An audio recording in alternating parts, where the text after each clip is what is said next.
The House Oversight Committee chamber was packed. A standing-room-only affair that hummed with the kinetic energy of a high-stakes political showdown. C-SPAN cameras, their red lights glowing like malevolent eyes, panned across the room, capturing the anticipation. In the gallery, staffers and reporters were crammed shoulder to shoulder, their phones already out, ready to capture the inevitable viral moment. Today's hearing was ostensibly on government accountability and public trust. But everyone in Washington knew it was a stage, set by the Republican majority, for their star witness, Pam Bondi. Pam Bondi had, in recent months, transformed herself from Florida's former Attorney General into a media powerhouse, a fierce and telegenic defender of conservative policies.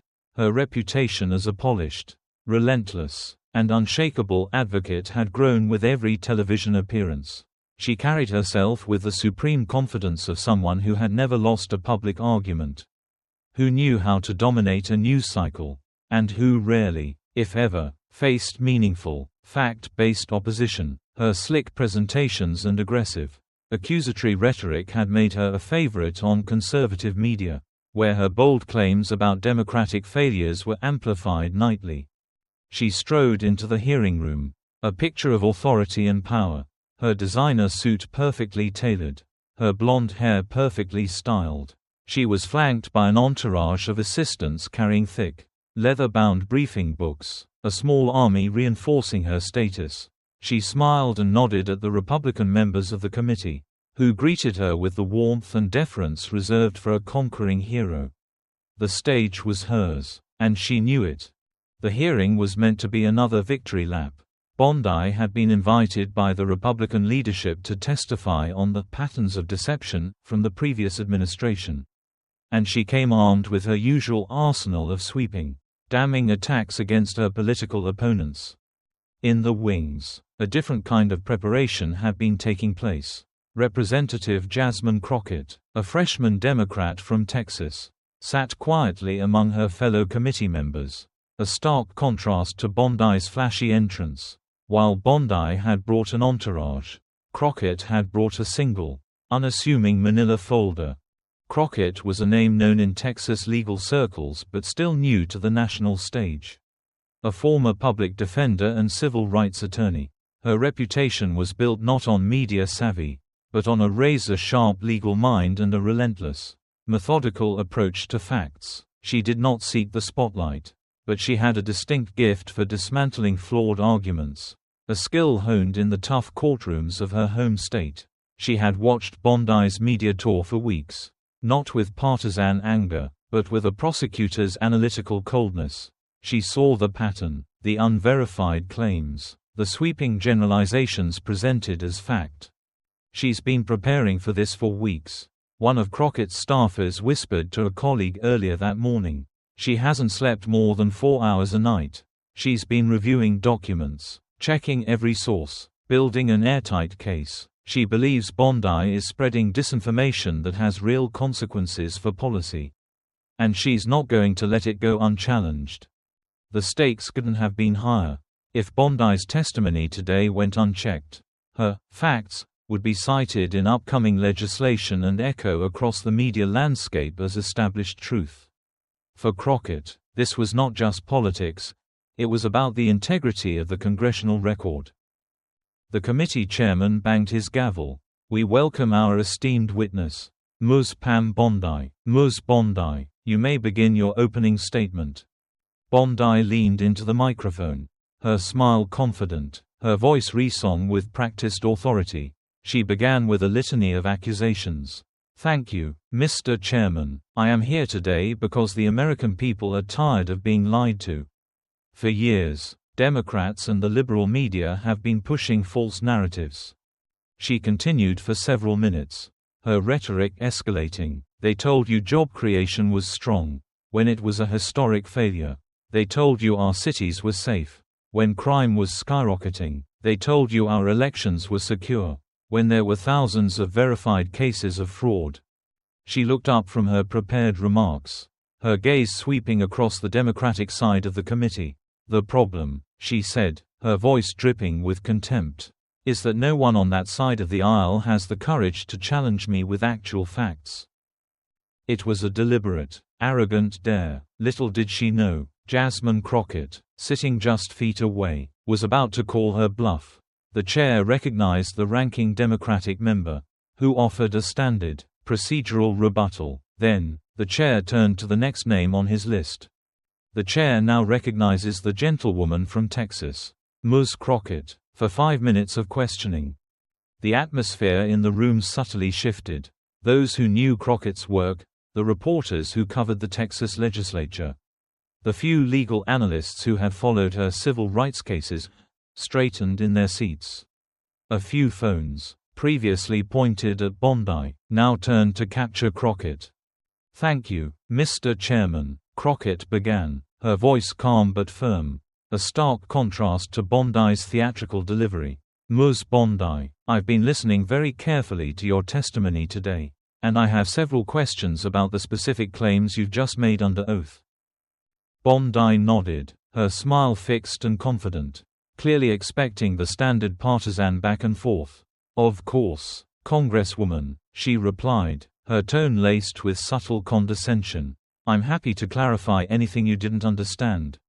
The trap was set. The first move had been made. The next 5 minutes would not just change the narrative of the hearing, they would reverberate throughout Washington for months to come.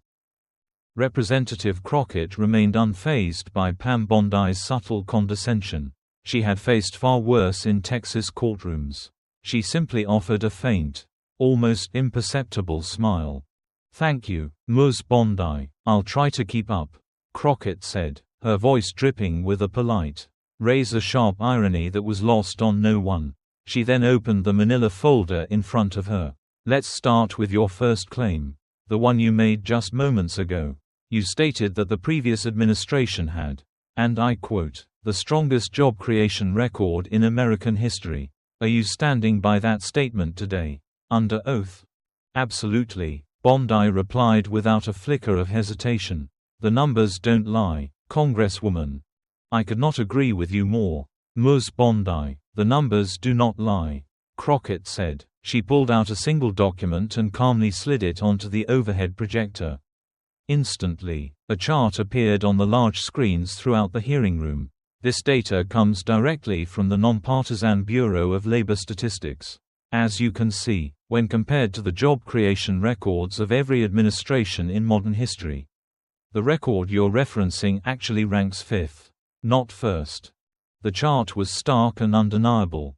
Bondi's confident smile tightened at the edges. She leaned forward, attempting to regain control. "Well, Congresswoman, if you look at the specific sectors I was referencing, in manufacturing and energy, I'm looking at the exact transcript of your statement on Fox News from just last week." Crockett interrupted, producing a second document and placing it on the projector. The screen now showed Bondi's own words from a recent television appearance. "You made no mention of specific sectors. You claimed, and again, I am quoting you directly, the strongest job creation record in American history. Period. That statement, Ms. Bondi, is demonstrably false." The room grew noticeably quieter. The Republican committee members, who had been nodding along with Bondi's testimony, began to shift uncomfortably in their seats. This was not the typical, vague grandstanding they were accustomed to. Crockett was methodically, and with unnerving precision, dismantling Bondi's claims with her own words and official government data. "Let's move on," Crockett continued, not giving Bondi a moment to regroup. "You also stated just now that crime rates have, quote, skyrocketed under Democratic leadership in major cities. I have here the official FBI uniform crime reports for the past decade." Another document appeared on the projector. It was a table, listing the 10 largest Democrat-led cities, with violent crime rates highlighted. As you can see, Ms. Bondi, violent crime rates have actually decreased in 7 of the 10 largest Democrat-led cities over the very time period you referenced. In fact, in several of those cities, the decrease has been in the double digits. Bondi, visibly irritated now, tried to interject. "If you're going to cherry-pick certain statistics, you can make them say anything. These are not cherry-picked statistics. Ms. Bondi, Crockett replied firmly, her voice rising slightly with controlled authority. These are the comprehensive, official crime statistics that law enforcement agencies across the country, agencies that your own party staunchly defends, report directly to the FBI. Are you suggesting, here today, under oath, that the FBI is publishing false data? A murmur rippled through the audience. Bondi was caught in a perfect trap. If she denied the data, she would be in the untenable position of questioning the credibility of the FBI and local law enforcement. If she accepted it, she would be forced to admit that her primary talking point on crime was, like her claim on jobs, demonstrably false. Before Bondi could formulate a response, Crockett pressed forward, her prosecutorial instincts taking over. Now, Ms. Bondi, let's move to the most troubling claim you made today. The one that involves election security. You stated, and I quote, that there were thousands of verified cases of election fraud in the last presidential election. The tension in the room was now palpable. This was the most politically charged and sensitive topic of the day.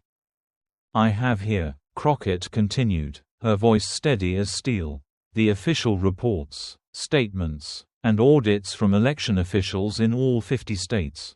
Including, I would note, those states led by Republican governors and Republican secretaries of state. She held up a thick stack of bound documents, a physical representation of her exhaustive research. The actual number of verified, prosecutable fraud cases was 74, nationwide, not thousands, and of those, only 12 were significant enough to potentially affect any local outcome. All in small, local races, not national ones. Bondi's confident demeanor was cracking. She glanced toward the Republican committee members, a silent plea for intervention, but they were stunned into silence, watching the methodical, evidence-based vivisection of their star witness. Ms. Bondi, Crockett pressed, her voice still measured but now carrying an unmistakable intensity. You are a former Attorney General of the state of Florida. You understand the law. You understand the importance of accurate testimony before Congress. Yet, in the past 30 minutes, I have identified, on the record, 3 major, foundational claims you have made that are demonstrably false. According to official, nonpartisan government data. The committee chairman, sensing the momentum shifting dramatically and perhaps hoping to save Bondi from further embarrassment, attempted to intervene. The gentlewoman's time is. I still have 2 minutes remaining. Mr. Chairman, Crockett replied instantly, without breaking her intense eye contact with Bondi. The chair, checking the clock, nodded reluctantly. What happened next, the narrator's voice would later say, shocked everyone in the room and would soon go viral across the entire country. Crockett pulled out one final document. It was not a government report. It was a printed email. She placed it on the projector, and the image that filled the screens caused a collective, audible gasp. It was an email from Pam Bondi herself. Ms. Bondi, Crockett asked, her voice now a low, dangerous monotone. Can you confirm if this is your email from March 15 of last year? Bondi stared at the screen, her face suddenly pale, her composure completely shattered. The email, sent to a network television producer, contained a single, damning line that was now visible to the entire world. The data doesn't support our narrative. But let's go with the talking points anyway. Viewers won't check the facts. The hearing room didn't just fall silent, it ceased to exist. For a long, agonizing moment, there was nothing but the hum of the air conditioning and the bright, damning image projected on the screens. The data doesn't support our narrative. But let's go with the talking points anyway. Viewers won't check the facts. Pam Bondi, who had built a formidable career on an armor of unshakable confidence, was visibly, physically shattered. Her face, which had first tightened and then flushed with anger, now drained of all color, leaving a pale, waxen mask. She stared at the screen, her mouth slightly open, as if she couldn't process that her own private words were now public, undeniable, and weaponized against her. In the press gallery, journalists were no longer just typing.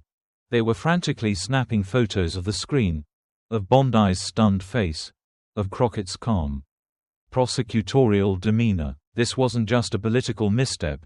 This was a self-inflicted, career-defining catastrophe. That email is taken completely out of context. Bondi finally stammered, her voice a weak, hollow echo of its earlier power. It was a desperate, reflexive parry. The full email chain is available for the committee's review. Ms. Bondi. And I am submitting it into the official record. Crockett replied calmly, her voice cutting through the tension.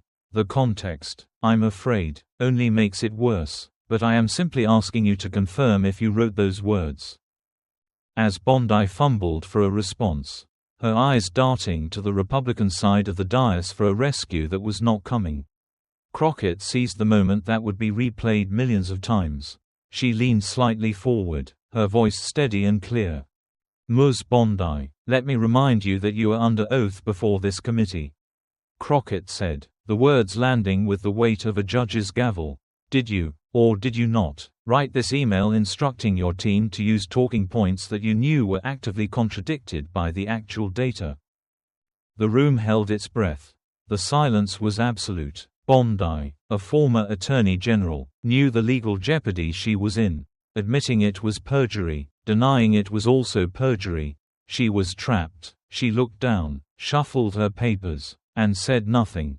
Crockett then executed the masterful shift in tone that would define the entire exchange. Her voice dropped slightly, and she delivered the line that would become a political catchphrase for a generation. Ms. Bondi, you've built a national platform telling anyone who will listen that Democrats are lying to the American people. But the evidence you've seen today, from the Bureau of Labor Statistics, from the FBI, and now from your own email, shows that you are the one who has been deliberately spreading misinformation. She paused, letting that sink in. The difference is, Ms. Bondi, I didn't just come here to accuse you. I brought receipts. The chamber erupted. It was a detonation of sound. Democratic members, stunned by the sheer, methodical precision of the takedown, gasped audibly. Some, like Representative Alexandria Ocasio-Cortez, were seen with their mouths wide open in disbelief before breaking into applause.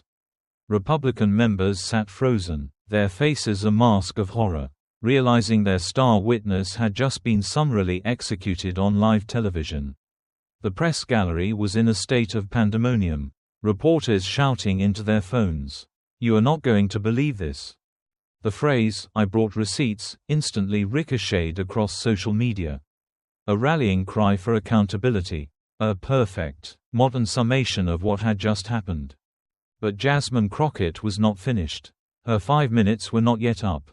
With a remarkable display of composure amid the chaos, she turned to the committee chairman, who was banging his gavel weakly, attempting to restore a semblance of order.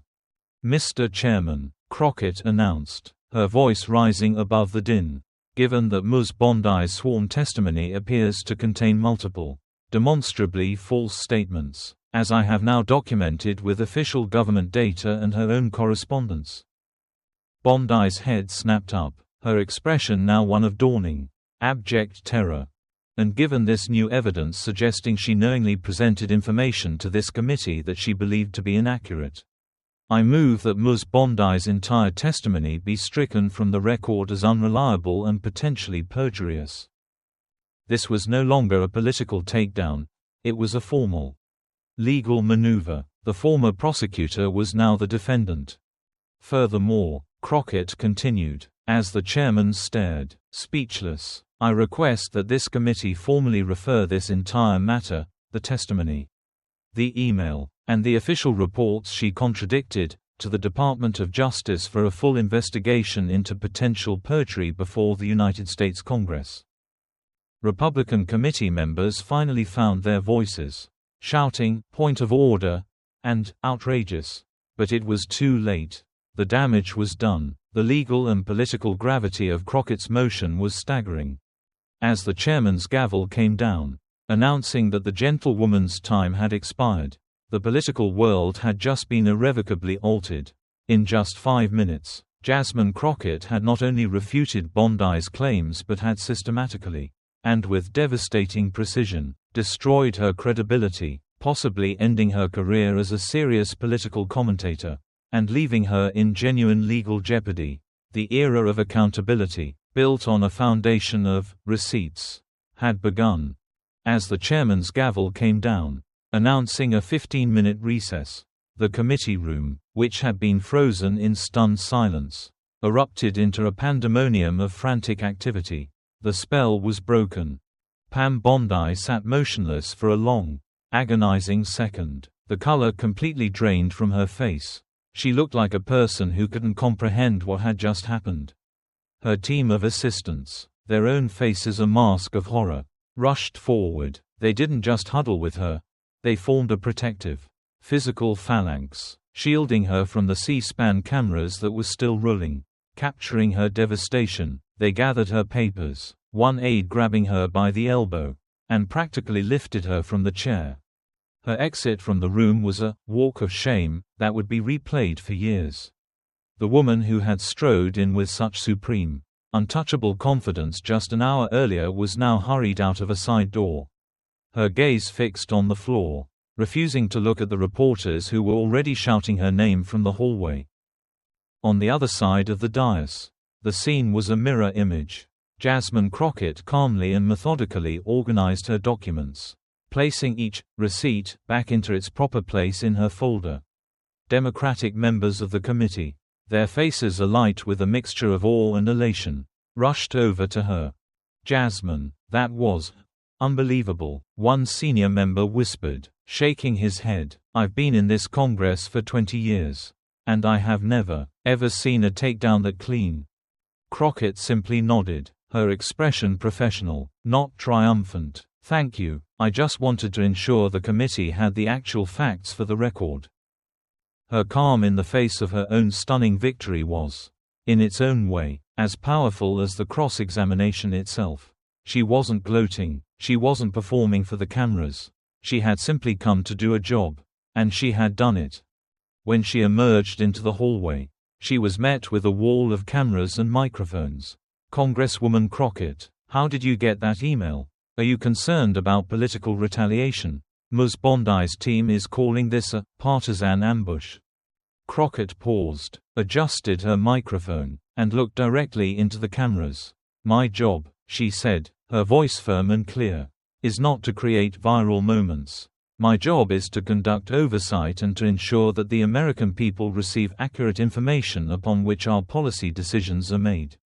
When a witness, particularly a former Attorney General, testifies before the United States Congress, they have an obligation to tell the truth. My only goal today was to hold this witness to that simple, nonpartisan standard. The facts speak for themselves."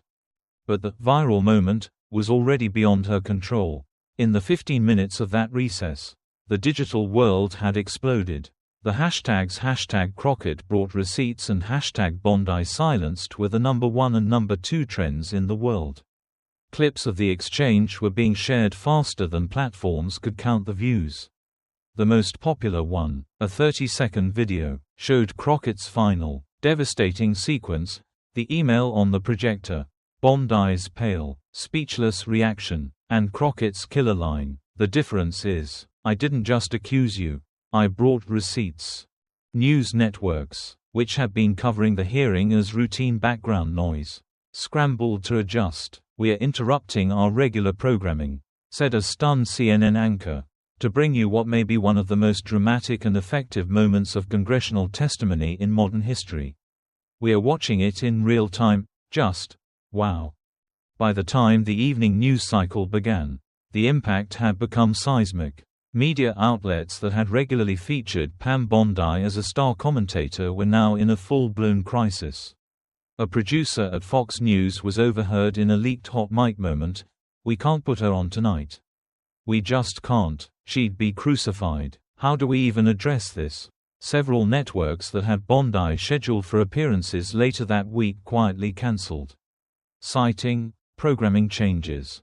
Democratic leaders, sensing a massive shift in the public narrative, publicly praised Crockett's performance. What Representative Crockett demonstrated today was not political theater, the House Minority Leader told reporters. It was a masterclass in effective oversight. She showed that our caucus is committed to factual accuracy over partisan talking points. The story of the day was no longer Bondi's accusations against the Democrats. The story was Bondi herself. The former prosecutor had become the defendant, and the evidence against her was overwhelming. The committee's vote, later that day, to formally refer Pam Bondi to the Department of Justice for an investigation into potential perjury was almost a formality. The real trial, the one in the court of public opinion, had already been held, prosecuted, and won by Jasmine Crockett. The political and professional fallout from what was now universally known as the receipts hearing was swift and brutal. In the days that followed, Pam Bondi, who had built her formidable brand on aggressive, televised accusations, found herself in the one place she was completely unfamiliar with: silence. Media outlets that had once competed to book her as a star guest now treated her as toxic. A prestigious law school, where she was scheduled to give a keynote address on ethics in public service, abruptly rescinded the invitation, citing a sudden, scheduling conflict that fooled no one. Conservative donors, who had seen her as a reliable and effective surrogate, quietly distanced themselves. Her value had been predicated on her perceived credibility and her ability to win public arguments. In 5 devastating, fact-checked minutes, Jasmine Crockett had annihilated both. The most damning silence, however, came from the Republican leadership of the committee itself. When pressed by reporters about the perjury referral, the chairman, who had invited Bondi to testify, merely stated, "The committee has provided all relevant materials to the Department of Justice and we trust them to make an appropriate decision." There was no defense of her character, no questioning of the email's authenticity.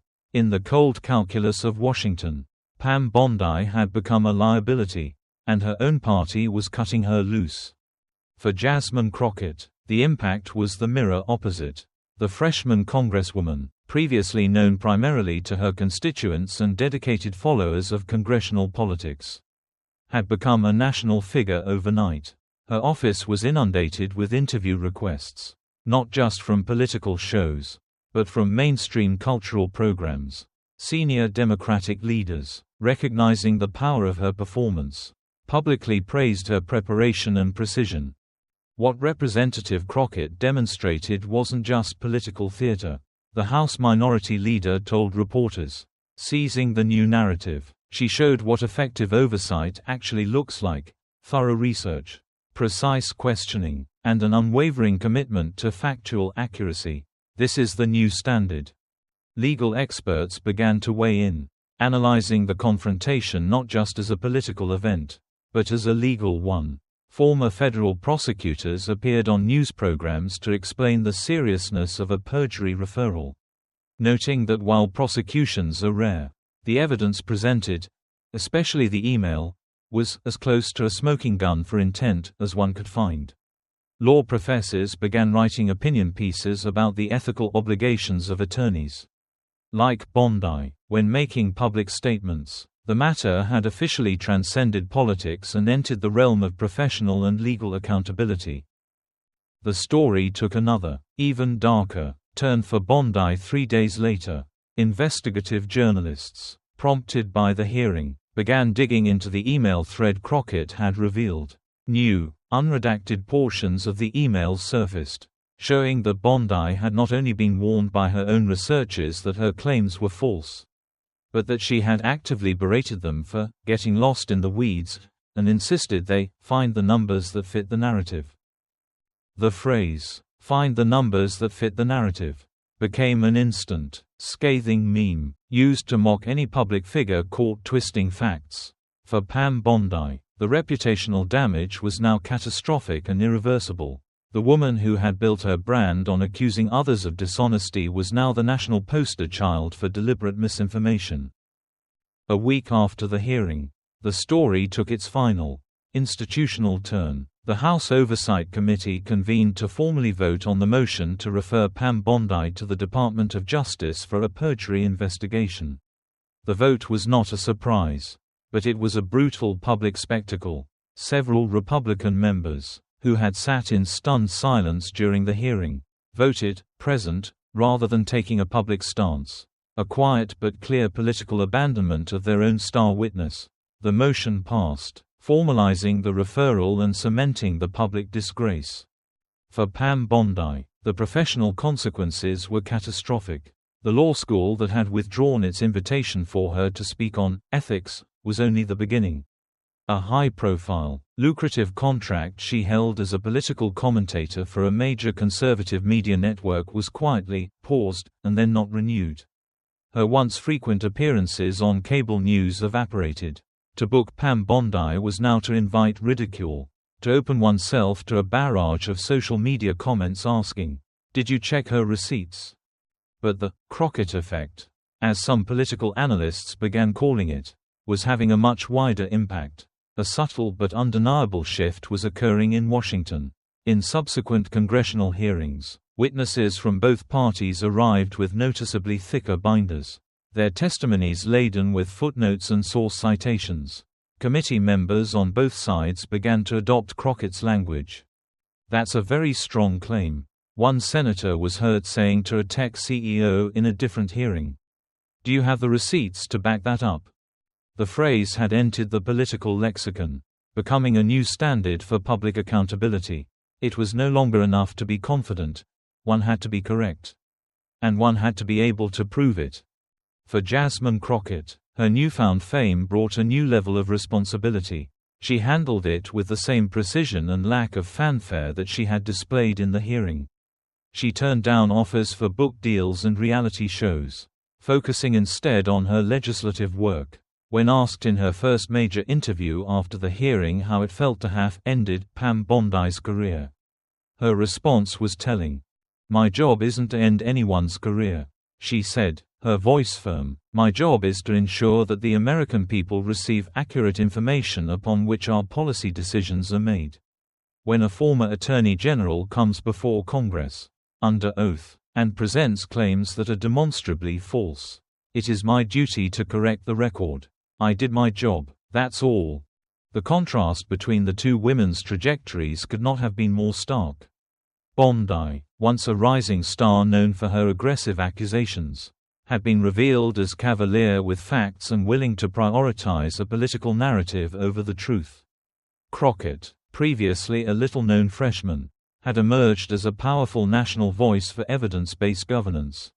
The story of Pam Bondi and Jasmine Crockett had become more than just a viral political moment. It had evolved into a case study on the power of preparation and the high cost of misinformation. In congressional hearing rooms, a subtle but significant change could be observed.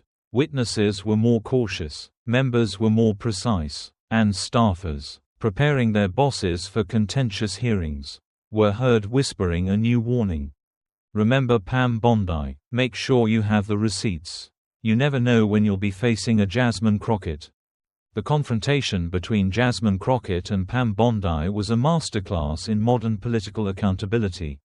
A perfect case study in how meticulous preparation can, in a matter of minutes, dismantle a public persona built on years of unchallenged confidence. Bondi's defeat was not a simple misstep. It was a systematic implosion, triggered by Crockett's flawless execution of a multi-pronged strategy.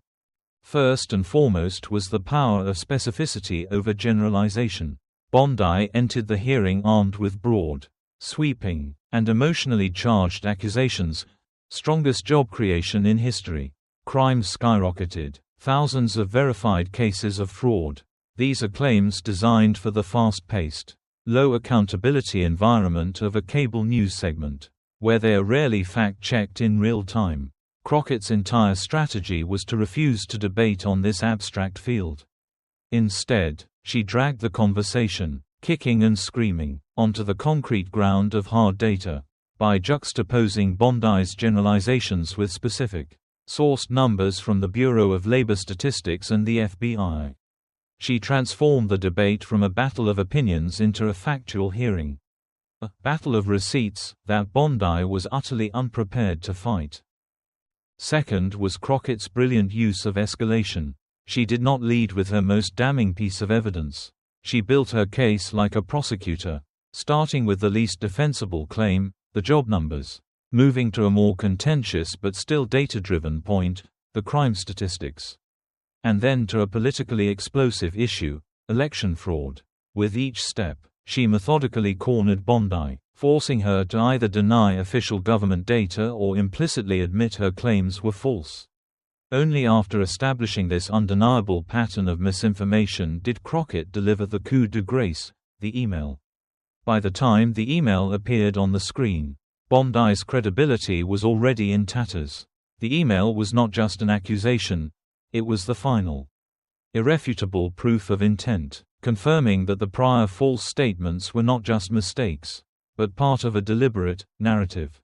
Finally, the entire event was a demonstration of the strategic power of composure. Bondi's style was aggressive, confident, and dismissive. Crockett's was calm, methodical, and precise. She never raised her voice. She never mirrored Bondi's condescension. Instead, she used a quiet, almost surgical, tone that made Bondi's own bluster look unprofessional and reckless. Her calm allowed her devastating final lines, "I brought receipts," and the motion to refer Bondi for perjury, to land with the force of a judicial sentence rather than a political attack. She didn't just win the argument, she claimed the moral and professional high ground, leaving her opponent with nowhere to go. The Crockett-Bondi hearing's most lasting legacy is its powerful statement on the shifting nature of political accountability in the digital age. It signaled a potential turning point where, bringing receipts, providing verifiable documentary proof, can effectively neutralize the post-truth style of politics that has dominated public discourse. The confrontation exposed the profound vulnerability of a media persona built on performance without preparation. Pam Bondi had mastered the performance of authority. She was a formidable television guest because she delivered her lines with unwavering confidence and aggression. However, the hearing revealed that her authority was a hollow shell, lacking a foundation of factual accuracy. Crockett, in contrast, represented a different model, authority derived from preparation.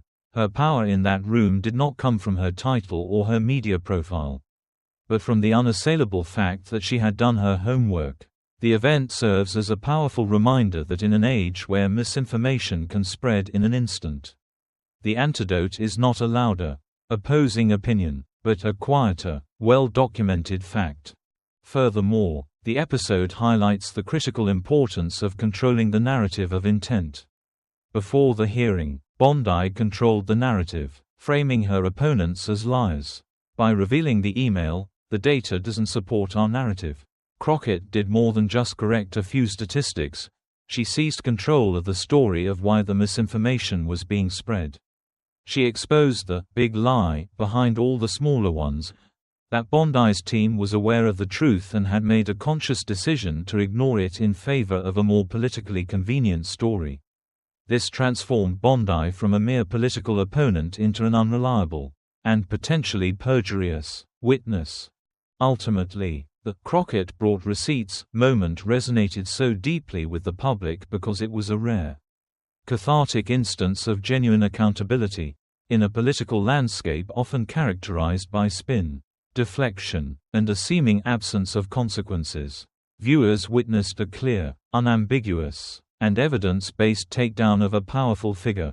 It was a demonstration that facts still matter, that preparation is a superpower, and that in the end, the truth, when wielded with precision and composure, remains the most potent weapon in the arsenal of democracy.